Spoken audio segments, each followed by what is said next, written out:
Today on the Foggy Show, we are cooking Boston cream donuts. Hi, I'm Graham. I'm the scientist, and I'll explain the cooking scientifically. Hi, I'm James, and I'm the helper. I will help Jacob cook. Hi, I'm Jacob, the master chef. First, we will make the dough. We need 1 1/4 cup milk,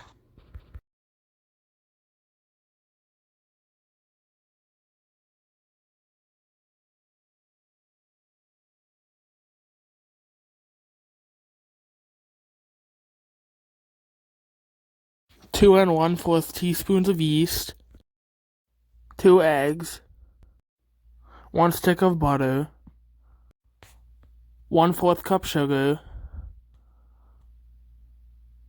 1 teaspoon of salt, 4 1/4 cups flour, and 2 quarts of frying oil. First, you want to heat the milk till it's warm. Then you add your yeast and stir gently. You will know when the yeast is done because it will start to bloom and create bubbles. After the yeast is ready, put the mixture in a stand mixer and attach the dough hook. Beat in the flour, eggs, sugar, butter, and salt into the yeast mixture until doughy consistency. You can do this step by hand, but it's more convenient once the dough is formed.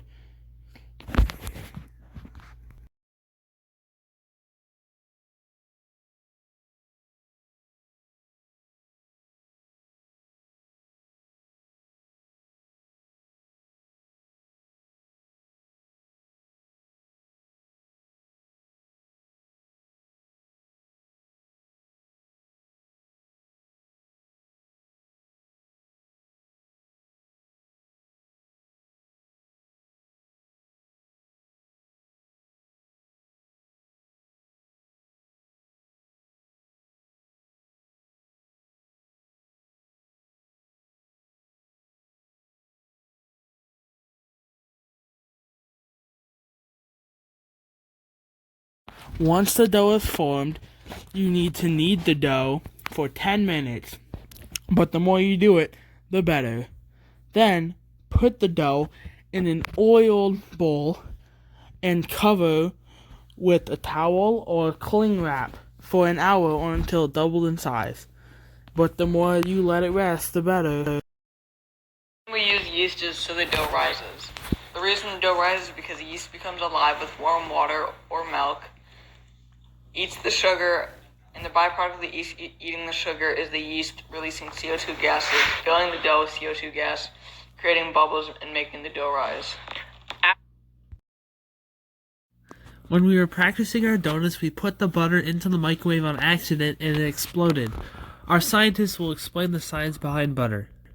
This is because butter contains water, which naturally occurs in butter and fat molecules. When the butter is in the microwave, the butter and water separate into 2 layers. The heat causes the water to boil and explode along with the butter fats. After the dough is done rising, use a rolling pin to flatten the dough to 1/4 inch thick. Then use anything that is round like a glass or round cookie cutter. Once you can't fit any more circles on the sheet of dough, put the dough back, knead the dough back, and repeat until no dough is left. Once you have all the circles, put them on a floured or non-stick baking sheet and cover with a towel and put them in a warm place for 45 minutes.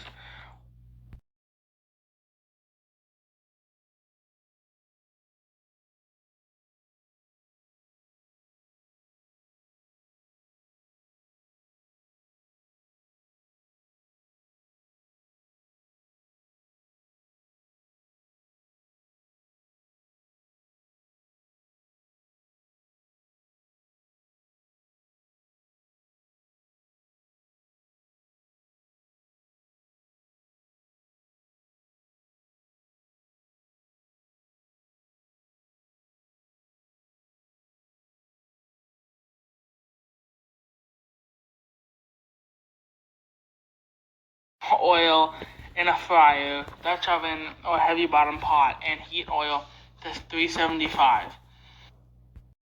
You can tell the oil is ready when you put a wooden chopstick or spoon in it, and there are bubbles coming off of the chopstick or spoon. When making the cream, combine 2/3 cup sugar, 2 tablespoons flour, 2 tablespoons cornstarch, and a pinch of salt in a small saucepan over medium heat. Whisk in 2 eggs, 2 cups cream. Continue cooking, whisking almost constantly until the mixture just begins to boil and thickens.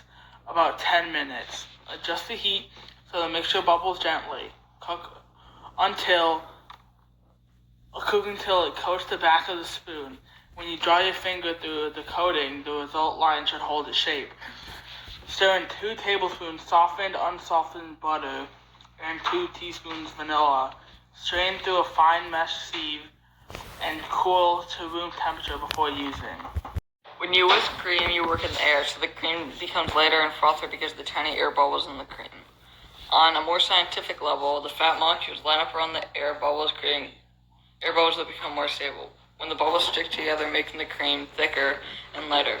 When you whisk too much, then the fat will coagulate, and the air bubbles will be forced out, and this will cause the cream to be chunky and grainy. By one, but don't overcrowd the fryer/pot. You can tell the donuts are done when they have a golden brown or a deep golden brown color. Once the donuts are done, put them on a wire rack to cool. When you put the dough in the hot oil, this is called frying. When the donuts are fried, they're deep fried, and when they're in the oil, the surface of the donuts dehydrate and the sugars and proteins break down. This gives the surface of the donuts the golden brown color as well as a different taste. Donuts should be fried at 375 degrees Fahrenheit. When they are at this temperature, the water and the donut boils and dehydrates because the water is boiling point being lower than the oil is boiling point. This causes a crispy crust to form. Then the oil seeps into where the water was, and this is called oil uptake. The donut should be kept in the oil so it cooks all the way through. The hot and moving molecules on the surface of the donuts conduct the heat through the rest of the donuts, causing it to be cooked. Conduction works where the movement of molecules bumping into each other to move and heat up. Wow, that's very cool, Graham. Thank you for sharing.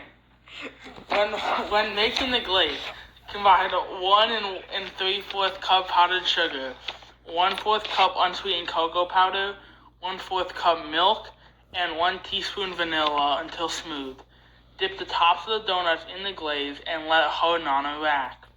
We let the glaze harden on a rack for some time because when it's liquid, it's harder to keep it from going everywhere. After the cream is cooled, you can use something like a spoon or a chopstick and use something like a syringe to fill the cavity, and then you're done.